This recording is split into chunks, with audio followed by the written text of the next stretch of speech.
Hey everyone, welcome back to Issue 6 Covered, and today we're talking about level 3 holsters. What does that mean?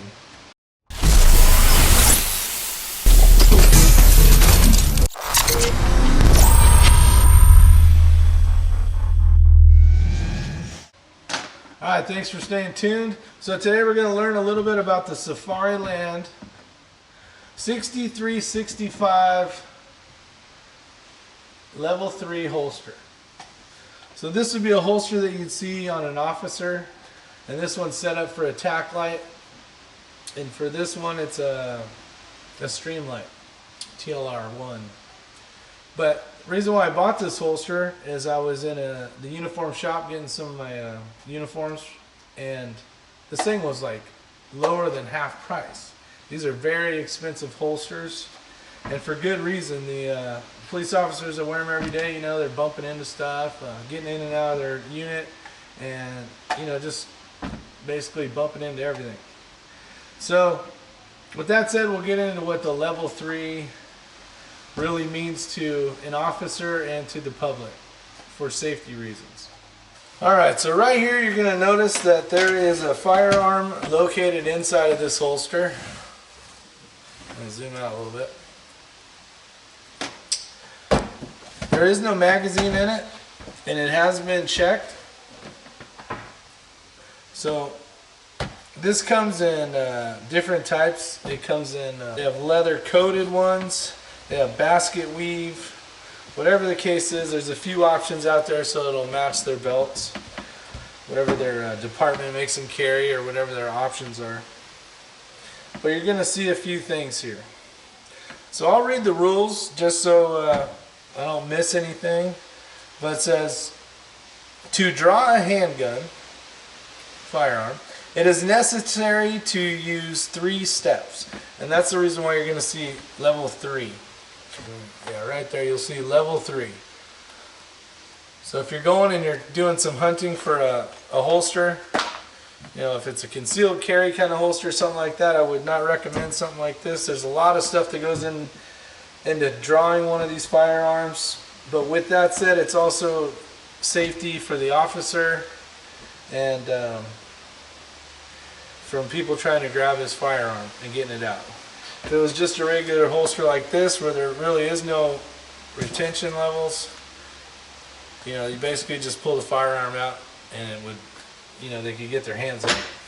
Things that have to happen for this model, the 6365 Safariland holster. Okay, looks like a sci-fi kind of gun-looking thing, but basically this is the light right here, and then the normal firearm right here. You're going to see a few things. So you're going to see a strap that goes around the backside of the slide area. And in order for this to get anywhere, like right now, if I'm trying to pull this up, it's just not going to work. I'm not going to be able to do it without doing a simple step. And that simple step is to hit, make sure you guys hit that button right here. So you push this button in, and then that will flip up.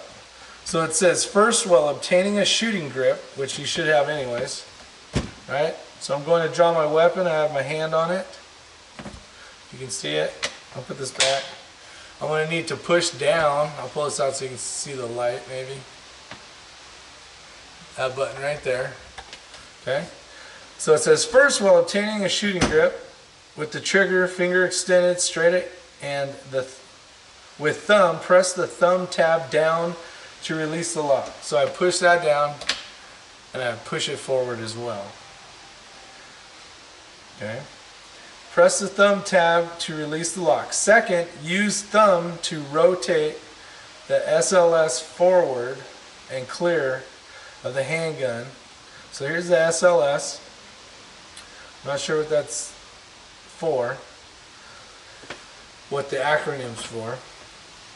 The first, and then, let's see. Second, use the thumb to rotate the SLS forward and clear of the handgun and hammer. Well, this one doesn't have a hammer, but the first and second operation can become one motion with practice. So just like I showed you, instead of going 1 and then 2, you're just going to go 3. Yeah, or not 3, but just forward. So you're going to push it down at the same time as you're flapping it open. Okay, so if you were just to try, if you didn't hit the button, it wouldn't work. But you got it. So that's open. Second, or third, use thumb to move injection port locking lever back enough for weapon to clear. Now that one's going to be hard for you guys to see. Maybe. Right here. That little button right there. Okay, so that one, I pushed down, I opened it up. Now I'm going to push down on it, and then I'm going to draw my weapon. So did you hear that click? That click is basically this one, which is the injection port locking lever. So you gotta pull that back, gun's drawn, easy, quietly, when you put it back in. So without doing that, there's no way this thing's gonna come out of here. But it's a little bit easier for someone to get that gun because there's less steps involved. So if, say, that police department requires a level 3 holster, this would be something that they would have to come up with. Now, while they're on duty carrying this firearm, right, it's on my hip. Let's see where I go. It's on my hip. I'm gonna lean down a little bit. Someone tries to get the weapon. The officer can grab this shield right here, which is basically keeps the bad guy from hitting this button. So if this wasn't here, the bad guy could be fumbling around. Let's see. Could be fumbling around. Say this isn't here. Could be fumbling around, and that could be pretty well open pretty easy. Now the difference is with this, and I don't know the name of this. This is designed for the officer to grab this either with his strong hand or weak hand if he's going to lose the battle. If all the grip is already obtained by the bad guy, if he can use his strong arm or weak hand to grab this around so it's wrapped like that, there's no way for them to press in to get the first step open. They can't get to that. So as hard as you pull, and I'm trying to pull the gate, there's just no way for it to do that. Or it's way less likely. So this will help protect an officer. So say an officer even gets knocked unconscious, right? He gets cold cocked, wasn't even paying attention, gets knocked to the ground and is unconscious. It's going to take someone that has some know-how in order to grab this weapon from him. So let's just say a thug throws a big brick, it hits the officer, he's incapacitated, he's unconscious and on the ground, and now that hoodlum wants to kill him. He still has to get past all this. At least if he wants to shoot this weapon he has right here at the officer. All these little safeguards are what's going to help protect that officer. And his backup, hopefully. So, hope that helps. It's definitely a cool holster. And man, I got a smoking deal on it, so I just had to have it. So, it's kind of nice because if you wanted to carry it on a range day or something, you could just leave this open or practice drawing with it, but there's not too much sense in that for me. But, very cool.